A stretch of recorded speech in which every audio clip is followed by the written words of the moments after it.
It's been a great run, but see you, Space Samurai.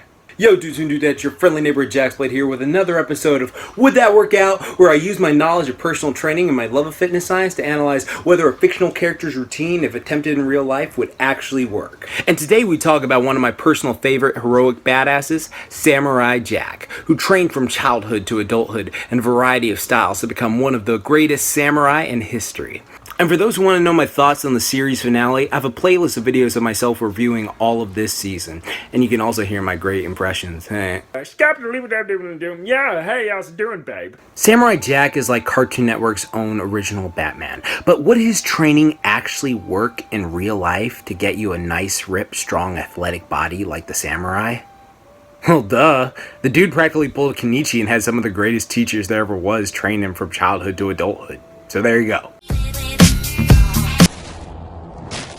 Okay, fine, I guess we'll go a bit more in depth, since my man did train in a variety of ways. Now, after Aku was revived and destroyed Jack's home, he began this journey to become the most complete fighter in the world, learning astronomy, how to read Egyptian, sail the seas, how to ride various animals, weapons training from a variety of sources, and of course various martial arts and combat training. And of course, my personal favorite, how to jump good. But let's focus primarily on the fitness stuff, since Samurai Jack has one chiseled bod. So what I'm going to focus on is the main physical training aspects we saw Jack go through. Though I can hypothesize certain training methods we didn't see fully, as I know what doing that certain activity for prolonged periods of time could lead to for a byproduct of certain muscles growing. Jack's first combat teacher was the African warrior, who taught Jack what appears to be the Zulu style of Nguni stick fighting, and apparently how to increase his endurance, as they both ran quite a distance to get from Africa to Egypt. Now, I wonder how far it is from Africa to... Oh, God! What the... God damn! No, I love you, Jack. I do. But I really doubt you have the Yusuke Urameshi levels of stamina as a small child, so they most likely took breaks running there. But this martial arts style is great for increasing pain tolerance and reaction time. I mean, getting whopped with a wooden stick for months gives you a different reaction to someone threatening to thrash your lights with their hands. And learning how to dodge a fast-coming object is incredibly beneficial for any combatants. Real-life fighters like Conor McGregor use a similar dodging method for training practice, although it's with foam noodles instead of wooden staffs, of course. Also, running is relatively common for kids playing sports, doing martial arts, or just during recess, so I see how they could go on runs after their training. So this part gets a pass. On to the next fitness portion of Jack's training, where he began to do wrestling training with the Romans as a teenager. Now, if you've ever done wrestling, it is an intense sport. Oh yeah! Not that, but that's just as intense training-wise. It is extremely exhausting. You have to be strong, but also have a ton of endurance and stamina to take down an opponent who's equally matched you. Your hips must have a good range of motion, stability, and strength. And now, I definitely say this is the portion of training where Jack started to get his most muscular. With wrestler training, you will be training anaerobically and aerobically. As I've mentioned before, anaerobic activity is when you do an exercise that doesn't use oxygen. So lifting weights for the purpose of getting stronger and sprinting fast spurts are anaerobics and incredibly beneficial for wrestling an opponent and getting that explosiveness.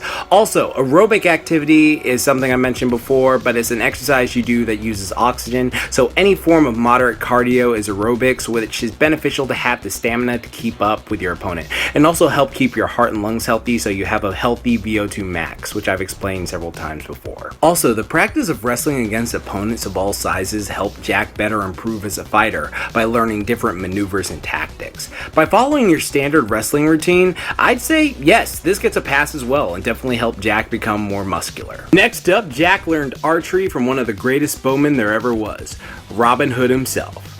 Now, you may not think much of this, but archery can build up quite a few muscles if done properly. For example, a lot of bodybuilders can't properly pull back a bow and arrow like a champion archer. And while doing certain exercises can help you become a better bowman and prevent injuries, the primary archer muscles are the rhomboids, trapezius, deltoids, latissimus dorsi, and the rotator cuff muscle group. Not to mention the biceps for drawing it back and the triceps for holding it in place.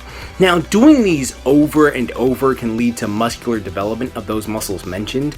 They may not be bodybuilder aesthetic worthy, but you would notice them after a few weeks of practice. So this gets a pass. After that, he learned axe throwing and spear throwing. Real world equivalents of those would be learning the javelin and track. And did you know axe throwing is actually still a thing today? Some places have areas you can go throw axes to relieve stress. Apparently it's a great exercise as well. But I really want to get to the meat of Jack's training and where I think he became more than just a mortal man. Training with the Shaolin Monks. Now, Shaolin monk training is honestly something I've been invested in, like researching for years, because I've always just had like this fantasy of like having this Batman moment of just going to a Shaolin temple, training there for a year, and then just coming back like this badass, and just seeing how challenging the training would actually be to go at one of those temples, because those guys are seriously superhuman with some shit they can pull off. The level of physical conditioning a Shaolin monk goes through is insane. Conditioning the muscles to punch through stone and tank hits in the weakest area on the body. Gaining flexibility so one can be fluid to move in battle. Muscular endurance from static holds held for hours on end. Cardiovascular endurance from martial arts practice and various exercises to make the body strong. And mastering oneself through inner meditation. All of these were most definitely learned at the Shaolin Temple that Jack mastered. It's at this point in his training we can say Jack fully mastered all 5 components of physical fitness. So his body would most definitely be achievable if you've been blessed with as many great teachers as he had. But there is one style of training we straight up saw up front, but how plausible is it? I have never seen man fly. I know fly. Yeah. Attempt 1. Jump good.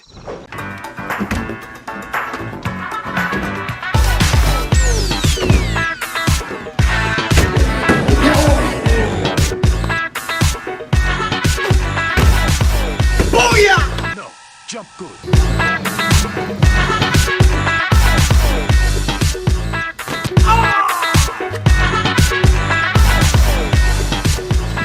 You can fly? Well, that's the glory.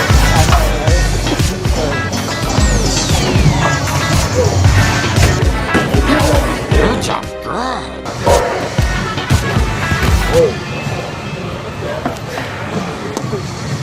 I gotta see that again. I'm trying to go further.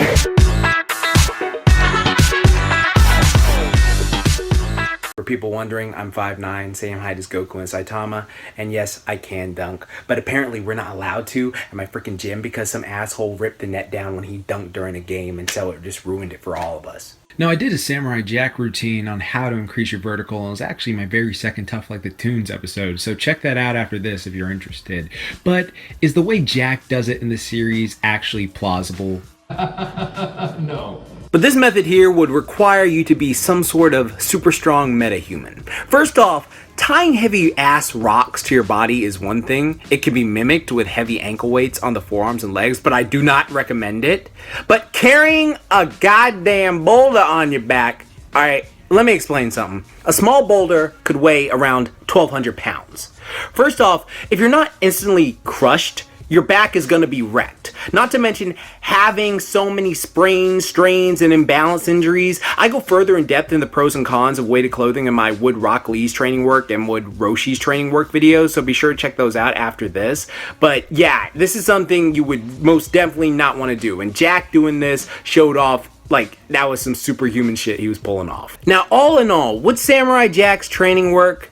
If you've been blessed with many teachers and get proper rest and nutrition while following the 3-leg stool of fitness religiously, then everything up until jumping with apes would give you insanely great results. Your body would be damn near perfect and you'd be a true physical specimen like the samurai. Like, seriously, I can't even fathom how great you would be. But that was my would that work out for Samurai Jack. This is more than just a show. It is legitimate art, and I highly suggest watching it. My friends out there, I really hope you enjoyed this video, and I hope you learned something. And if you did enjoy the video and would like to help me create more videos like this, then can you stop past my Patreon, where you can see a ton of great helpful rewards as gratitude for helping me out. And all of these really just help me out so much for all the support I get. And I'm incredibly appreciative of all of you for helping me keep these up, because I love making these. Like, it's just a passion of mine to like share it, and so thank you so much. If you'd like to follow me on any social media accounts, just click the links below. And remember, like I always say, keep calm, booyah on, don't forget, momentai. Now go enjoy the Samurai Jack Marathon. There's one this Saturday night on Adult Swim, so be sure to check it out. Like, I think it's starting at 11, so go watch it.